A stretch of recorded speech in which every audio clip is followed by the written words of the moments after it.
season, or perhaps you're thinking about buying one. This is going to be a very detailed video on how to get up and running with your Hero 8 Black. We're going to talk about things like how to charge your GoPro, what kind of memory to use, powering it on, setting it up for the very first time, and a few little tips and tricks along the way. If you've used a GoPro in the past or you're an advanced user, you might want to go ahead and skip this video as there'll be nothing new for you in it. So let's just jump right in and get started.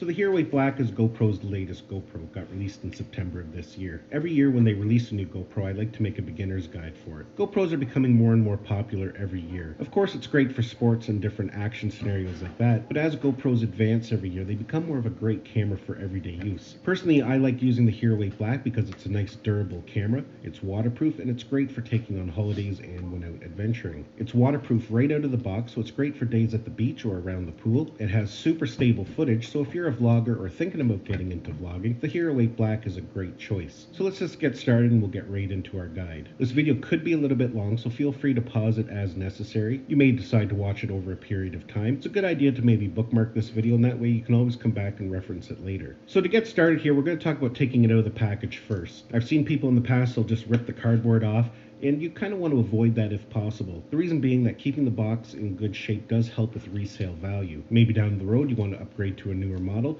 having the box will really help you sell it. So the proper way to open the Hero 8 Black, there's a security tab at the bottom. You're going to want to go ahead and rip that off. I already have mine off because I've had my GoPro out. Once you got your security tabs off, these flaps just open right up, and you'll notice that the GoPro just slides out all in one piece. So we have the camera here and it's mounted to the box. Inside the box we do have a few accessories. Let's go ahead and dismount the camera off the box first. At the back here you're going to see a rubber flap. What we're going to want to do is press that up, and there's two fingers there, and we're going to squeeze them in together, and as we're squeezing we're just going to slide forward and the camera will come right off. Let's go ahead and we'll set that aside for a minute. This mount up here that the GoPro was attached to is mainly for shipping purposes and display purposes. It is a good idea to save that again for resale value, but a lot of people like to make their own do-it-yourself mounts with that. So we'll open up the box here and we'll check out everything that's inside.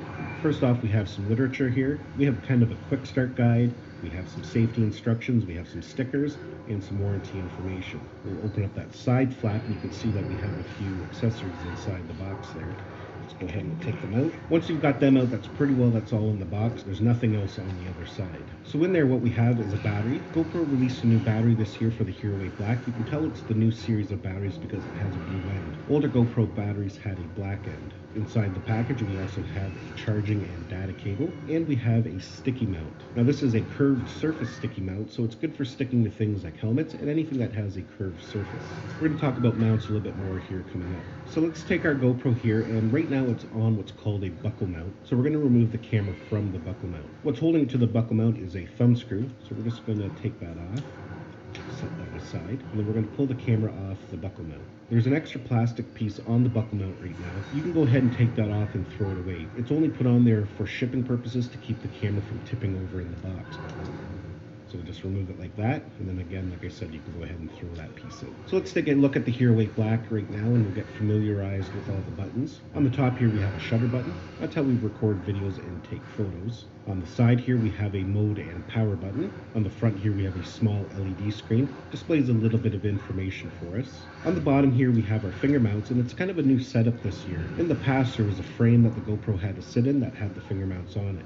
This year GoPro has built the finger mounts right into the camera, and when you're not using them, they can fold in just like that. It's a really nice handy setup. You don't have to mess around with putting a GoPro in a frame every time you want to mount it. These finger mounts are built pretty strong. If you happen to break one, they are replaceable. You can see there that there's 4 screws, 2 on each side. You can just take off the old finger mount and purchase a new one on the GoPro website. On the back here we have a display screen. There is a sticker on it that has to be removed. The first time you go to remove it, it can be a little bit tricky. I've already had mine off, that's why it came off so easily. On the side here is our battery compartment. It's also where our memory card is installed, and it's also where our charging port is. To access it, we pull this little lock down at the bottom, just like that until we see red, and then it just lifts up like that.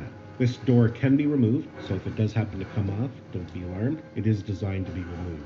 If you need to put it back on, you just line up the clip there at the top with that bar at the top of the camera.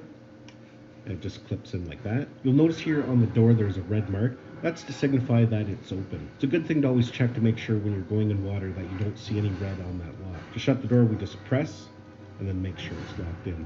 Again, double check to always make sure that it's sealed properly. Like I stated at the beginning of this video, the GoPro Hero 8 Black is waterproof up to 33 feet without any additional housing. You can take it underwater just as is. GoPro does sell additional housing if you do need to go deeper. For example, if you're a scuba diver and you're going to be going down quite deep, you're going to want to purchase an additional waterproof case that allows you to go a lot deeper. Now, before we get too far on how to use the camera, let's talk about mounting the GoPro Hero 8 Black. There's two basic ways in which you're going to be mounting your camera, and they both use the finger mounts that are located at the bottom. For example, this is the GoPro Shorty. It's basically a little mini extension pole. It also turns into a tripod if you need to set your camera down. You'll notice there that it has finger mounts built into it. So when you're going to go to connect it to your GoPro, it's just going to slide in there just like that. We then take our thumb screw and tighten it in, just like that. So that's the first way of mounting. Some mounts have built-in finger mounts already. Here's an example of the second type of mount that you might be using. This is a floating hand grip that keeps your GoPro afloat in the water if you happen to drop it. You can see here how it has this receptacle at the top. That's where we would use this buckle mount that came with the GoPro when we first took it off. You attach your GoPro to the buckle mount in the exact same way. You just line up the finger mounts and attach a thumb screw. When you're ready to mount your buckle mount, you have to make sure that rubber flap at the back is pushed up.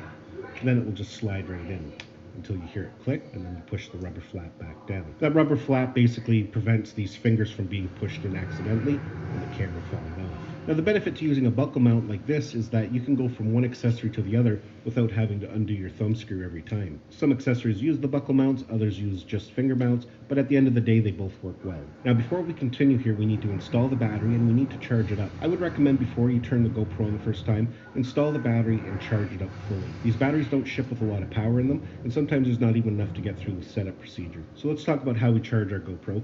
The first thing we need to do is install the battery. Like I've already shown you, we're just going to open up our battery door. We're going to insert the battery, and to line it up, you just make sure the logo on the battery is facing the front of the camera. It just slides in there just like that. While we have the door open, it's probably now a good time to install our memory card. Now, when it comes to memory for your GoPro, there's all different kinds you can choose from. My memory of choice is SanDisk. It's what I use in all my GoPros, cameras, and drones. At this point, you just have to decide what size you want to get. Here I've got a 256 gigabyte card, and here, if you can see that, I have a 128 gigabyte card. 128 gigabytes is usually what I put in all my cameras and drones. 128 gigabytes is a good amount of storage, and usually you can get a whole day of